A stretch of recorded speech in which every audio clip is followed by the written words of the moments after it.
Alright, ladies and gentlemen, Fab's in the house, and today I'm in the house with the Kershaw Concierge here with me for a review. We're gonna analyze the look, the sound, and the feel of this guy, but hey, don't forget to like the video and to subscribe to the channel if you're enjoying this kind of content right over here. Let's just jump into the size of this guy, because 7.5 inches overall in length is what you're gonna get, and 3.2 inches is the cutting edge you're gonna receive in a 4.3 handle package. Let's just quickly check how this guy is making up against some other options. Here you have Ontario Rat number 2 and Ontario Rat number 1. Look at that. Yeah, a little bit bigger than this, much smaller than that. Another couple options I like to show you here are the Benchmade mini bag out and bag out right here. And this guy is bigger than both, like many knives are bigger than both. But how about Spyderco? Para 3 right there. It has longer handle and shorter blade, and Paramilitary 2, PM2, also from Spyderco, of course, is a bigger boy. But let me also show you another couple guys here. That's the Chris Reeve knives, a small Sebenza 21, in this case with a gorgeous pyrograph Damascus blade, and here you have large Sebenza 21, also from Chris Reeve knives. Let me show you another couple of big boys. Another ballpark, guys. This is like much more expensive than that. This is the Custom Knife Factory Snafu 2.0, and sometimes in the past I would have been whipping out the Custom Knife Factory 520 designed by Philippe Georget, but in this case, boom, you've got the custom to check it out. I know it's just ridiculous to compare that or like this, but it's so nice. I mean, guys, this is the Arius Briconic knives, and this is the Kami Flipper. Also, Sienkiewicz design. Do you notice any resemblance? Yeah, because it's the same designer. But this is a little bit more expensive than this, so just don't even look at that. Yeah, I mean, you get an idea of this. Of the size of this one. This is a liner lock. It's interestingly designed, I have to say. There's a couple of flaws that just don't make me like this one as much as I would, because this is reminding me, like, of course, the Cannabis designed by Sienkiewicz and executed by Shirogorov, and it could have been a fantastic one, but it's not. I mean, there are some really, really cool design elements that I like for example, this pivot, like concave design. I love it. It's just beautiful. I like the overall handle shape. I like how it's like 3D milled. You see, nicely done, guys. That's nicely done. I like the idea of the pocket clip being kind of like flush with the scale and just sticking out like that, but in practice it's not like ideal. I mean, it doesn't work as it should. You just need to jam it in. It's not ideal, at least for me. But we're talking about a $30 knife, like really, really inexpensive knife. The overall look is good. It's very good. It's classic Sienkiewicz lines. Really, really, it's a cool looking knife, no doubt about it. It's a liner lock. You've got no internal skeletonization on the liners to reduce the weight. You've got a little bit of chamfering going on the outside of the G10 scales and on the outside here on the liners, but not on the inside. You have G10 backspacer with some jimping going on. It's nicely done, I have to say. There is a lanyard hole option just drilled through the scales and liners right over here.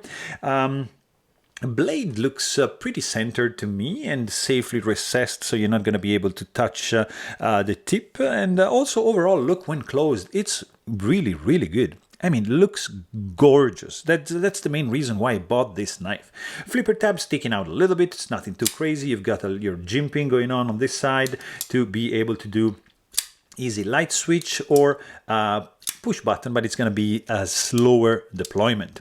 You've got spinning pivot. You're going to need T6 Torx bit screws to take these guys down, and T8, I believe, for the pivot screw right over there, which is almost flush, just sticking out a little bit. And not protruding that much. And you can also check my disassembly video where I struggle to increase the detent here, because yeah, that's going to be one of the issues we're going to chat in a second. But beside that, you've got of course a liner. There's no stainless steel lock face insert because it's steel on steel, and you've got a little bit of lock stick. So this is steel on steel, and you get a lock stick. So the geometry means it's not ideal. And there's something, I try to use some ox guard. I try to wear it out, to do like to flip it, to use it, but still there, guys. Yeah, this is serious lock stick. Also, another issue that I'm finding is that there's no lock bar release relief. You see, like you have to jam your finger, like where? Like in here, like there's no jimping, it's flush, it's very, very hard. That's why sometimes I just use my nail, and I have to deal also with the lock stick. So that's a big no-no for me. Also, pocket clip is not that functionally good. It looks good. The idea is great, like indented here, flush. It's not that practical. Also like the clip is tip up carry only. It's not reversible. It's just gonna stay there. You have an indeed nicely designed blade. I like this swooping line going down, 50% belly, probably maybe 60, and 40% straight edge up to the sharpening choil. Nice plunge grind. You've got Kershaw billboarding going on, 4020, 8CR13 MOV is the steel employed, Sienkiewicz design, made in China, hollow grind, coated blade, no jimping going on. Let's check the thickness on this guy.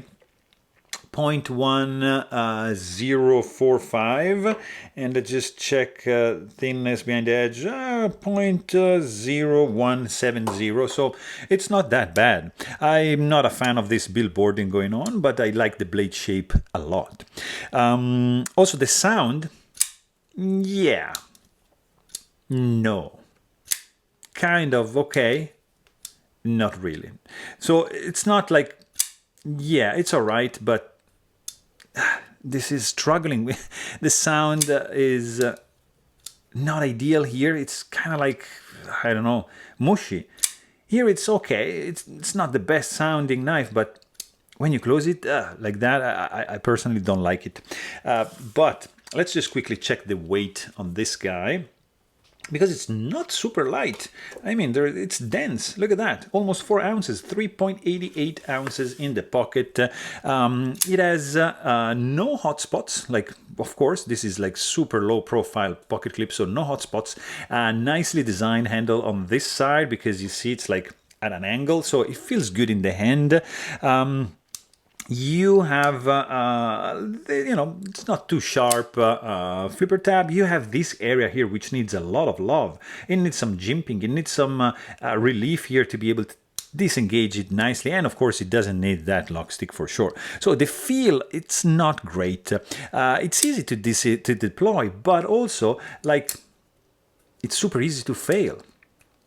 I tried to improve the detent strength on this one, unsuccessfully. I mean, you can easily not fail this knife with a push button, with a light switch, yeah, but still, you can still do that. So that's not something that I love.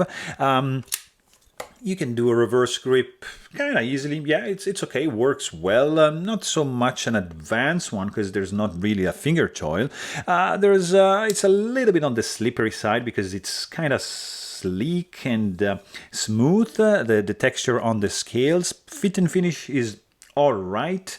I wouldn't say anything, like I wouldn't write home, because you see, like here it's just below the line. Here is just above.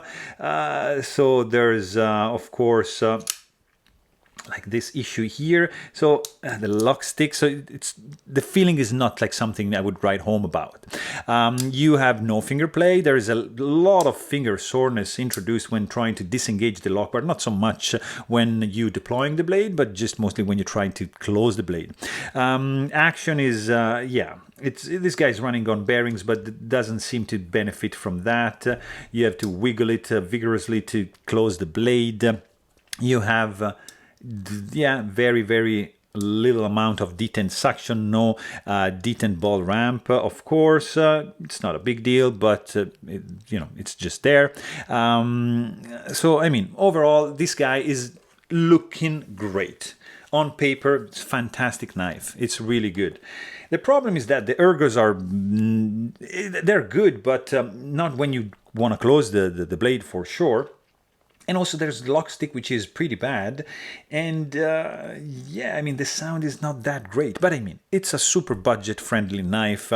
I shouldn't be complaining that much. I should only keep in mind how much this guy is and be forgiveful,